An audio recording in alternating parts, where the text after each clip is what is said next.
Վերլուծաբան Արա Արայանը գրում է. Եմենցի հուսիների արձակած բալիստիկ հրթիռը այսօր պայթել է Թել Ավիվի օդակայանում։ Տարբեր չափերի հրթիռները առաջին անգամ չեն շրջանցում իսրայելական հոպը, գովաբանված երկաթյակ գմբեթ համակարգը, բայց Բեն Գուրիոն օդակայանը հատուկ պահպանվող օբյեկտ է, սա ուղղակի ձախողում է։ Երկաթյակ գմբեթ համակարգը Իսրայելը վաճառել է նաև Ադրբեջանին։ Բայրակթարի առասպելը, որով մեզ կերակրեցին 44-օրյա պատերազմի ժամանակ եւ հետո, վաղուց հոդս է ցնդել։ Բայրակթար անունը երբ եք լսել վերջին անգամ։ Պատերազմում մեզ զենքով չեն հաղթել, սա դեռ ապացուցվելու է։ Պարտության պատճառը Հայաստանի ներսում է։ Իդեպ Նաթանյահուի սպասվող այցը Բաքու չի կայանա։ Թուրքիան իր օդային տարածքը փակել է իսրայելական բոլոր օդանավերի համար։ Հետաքրքիր է, իսկ իսրայելական զենքը օդային որ ուղով է հասնում Ադրբեջան։ Մի ժամանակ ՖԲ-ում տարածվում էին Fly Radar-ի երթուղիները։ Բայց մի բանում համոզված եմ եւ 10 տարուց ավել գրում եմ այդ մասին։ Թուրքիան եւ Ադրբեջանը անբնական դաշնակիցներ են։ Տարածաշրջանային երկրաչափությունից եւ քաղաքականությունից ելնելով կարող ենք պնդել, որ ամենաբնական դաշնակիցները Հայաստանն ու Թուրքիան են։ 500-ից 600 տարի Օսմանյան կայսրության մեջ հայերը որևէ էթնոսից վատ չեն ապրել, զարգացել են։ Եթե մենք ունենայինք քաղաքական միտք, Թուրքիան ու Ադրբեջանը երբեք դաշնակիցներ չէին լինի։ Որ պահին Հայաստանը դուրս գա ռուս հրեական ազդեցության գոտուց, Թուրքիան կդառնա մեր ստրատեգիական դաշնակիցը։ Քանի դեռ Հայաստանը փաստացի հրեական պրոտեկտորատ է, մենք ապագա չունենք։ 88 թվականից մինչ օրս այդ վիճակից դուրս չեն գալիս։ Թուրքիայի նախագահին առընթեր ապատեղեկատվության դեմ պայքարի կենտրոնը տարածել է հայտարարություն նշելով, որ իրականությանը չեն համապատասխանում տեղեկությունները, թե Անկարան թույլ է տվել Իսրայելի վարչապետ Նաթանյահուի օդանավին թռիչք իրականացնել Թուրքիայի տարածքով։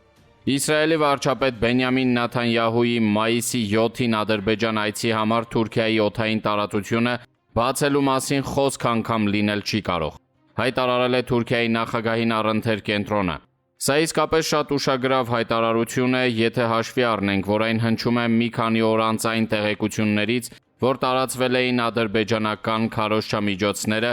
ընդ որում այնպիսի հնչեղ վերնագրերով, թե Էրդողանը նվեր է մատուցում Իլհամ Ալիևին, բացելով օդը Նաթանյահուի համար, կամ Էրդողանը հանուն Ալիևի բացում է Թուրքիայի երկինքը Նաթանյահուի օդանավի համար։ Հիմա երևի ադրբեջանական քարոզչամիջոցները պետք է գրեն, որ Էրդողանը փչացնում է Ալիևի տոնը։ Իսկ Ադրբեջանի պրոպագանդայից դատելով Բաքուն իսկապես պատրաստվում էր դիվանագիտական տոնի ներկայանալով գրեթե միջազգային մակարդակի խաղացող, որը պատրաստվում է հաշտեցնել Էրդողանին եւ Նաթանյահուին, միջնորդել Անկարա-Թել Ավիվ հարաբերության կարգավորմանը եւ նոր դեր ստանձնել Մերձավոր Արևելքում ու ռեգիոնում լայն իմաստով։ Պարզվում է, որ Թուրքիայի նախագահը բացարձակապես չի արտոնում Ալիևին այդպիսի դեր։ Իհարկե պարզ չէ, արդյոք ի վերջո Ալիևը կհամոզի Էրդողանին մինչև մայիսի 7-ը թույլ տալ Նաթանյահուին թռչել Թուրքիայի վրայով, կամ արդյոք Նաթանյահուն, այսպես ասած, թասիբի ընկած երկար ճանապարհով կփորձի շրջանցել Թուրքիան եւ հասնել Ադրբեջան, բայց Անկարայի արձագանքը իսկապես ուշագրավ է։ Պատճառը իհարկե այն է, ինչ կատարվում է Սիրիայում։ Իսրայելը նախօրեին հարվածներ է հասցրել Դամասկոսին եւ ավելի ու ավելի հանդուգն եւ հավակնոտ ռազմական գործողություններ է իրականացնում Սիրիայի ուղղությամբ։ Ըստ էության հարվածի տակ դնելով Անկարայի ոչ միայն դիրքերը Սիրիայում, այլ միջազգային հեղինակությունն ընդհանրապես։ Իհարկե չի բացառվում, որ Ադրբեջանում ռանդևուի սպասումով Նաթանյահուն փորձում էր Սիրիայում ամրապնդել դիրքերը Էրդողանի նկատմամբ, գուցե այն բանից հետո, երբ Ալիևից հավաստիացում է ստացել, որ օդը չի փակվի Նաթանյահուի օդանավի համար։ Հատկանշական է, որ Անկարան արձագանքում է ադրբեջանական պրոպագանդայի տարածած տեղեկություններից 2 օր անց, այլ ոչ թե անմիջապես։ Այսինքն դա նշանակում է, որ հնարավոր է եղել նախնական համաձայնություն եւ միայն Իսրայելի հանդգնությունից հետո Էրդողանը որոշել է պատասխանել կոշտ։ Սա նշանակում է, որ Սիրիայում թուրք-իսրայելական բախումն ուժ գնանալու է եւ վերածվելու է առնվազն պրոքսի տրամաբանությամբ մեծ պատերազմի։ Իլհամ Ալիևի համար դա կլինի արդեն ոչ թե փչացած տոն, այլ նույնիսկ մղձավանջ։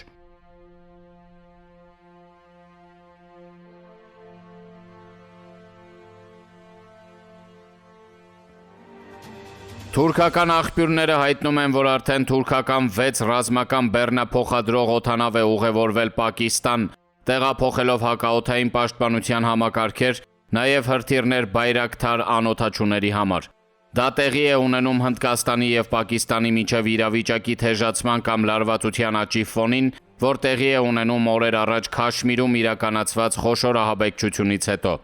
Այդ ահաբեկչության զոհ էին դարձել մի քանի տասնյակ մարդ, մի քանի տասնյակը վիրավորվել։ Հնդկական մամուլը տեղեկություն տարածեց, որ Դելին տիրապետում է տեղեկատվության, որ Քաշմիրում ահաբեկության առնչություն ունեն Պակիստանի հատուկ ծառայությունները։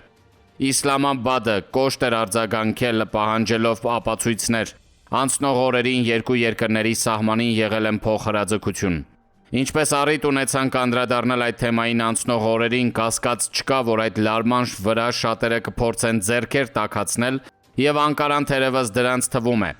Իհարկե կա Պակիստանի հետ ռազմական գործընկերությունն ու գործնականում դաշնակցային հարաբերությունը, բայց խնդիրը թերևս դա չէ, որ Թուրքիան կատարում է դաշնակցային պարտք։ Կոնֆլիկտը Անկարային կարող է հնարավորություն տալ ավելացնել ազդեցությունը ռեգիոնում, այդպիսով հակազդելով ոչ միայն Հնդկաստանի քաղաքական կշռի ընդլայնմանը, որի արեալում Դելին դիտարկում է նաև Կովկասը, այլ նաև այդ կերպ բացելով կենտրոնասիական մեծ ռեգիոնի առնչությամբ իր դերը բարձրացնելու հնարավորություններ։ Նվազագույնը Անկարան թերևս լավ է պատկերացնում, որ հնդկա-պակիստանյան լարվածությունը լոկ պահի տակ ստեղծվող իրավիճակ չէ, այլ աշխարհաքաղաքական ռեբուսի մի դրվագ, որն ամենևին պատահական չէ, որ ծագեց ԱՄՆ փոխնախագահ J.D. Vance-ի Հնդկաստան այցի օրը։ Քաշմիրում ահաբեկությունը տեղի ունեցավ հենց այդ օրը։ Իդեպ ոչ պաշտոնական տեղեկություններ կան, որ այս օրերին Հնդկաստանում էլ վայրեջք են կատարել ամերիկյան ռազմատրանսպորտային օդանավեր։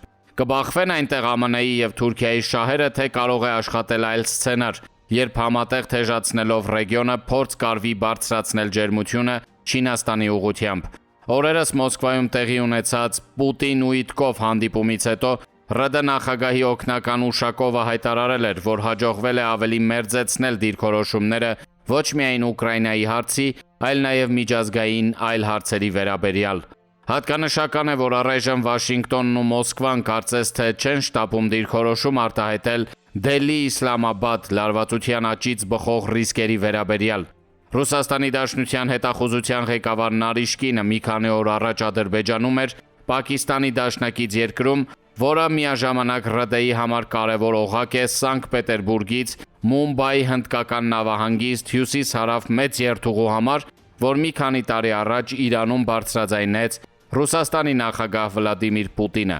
Նարիշկինը Բաքվում խոսել էր Աֆղանստանի ապակայունացման վտանգների մասին, իսկ Բաքվի այցից հետո նաև բարձրաձայնել ԱՄՆ հետախուզության ղեկավարության հետ հանդիպելու հնարավորության մասին։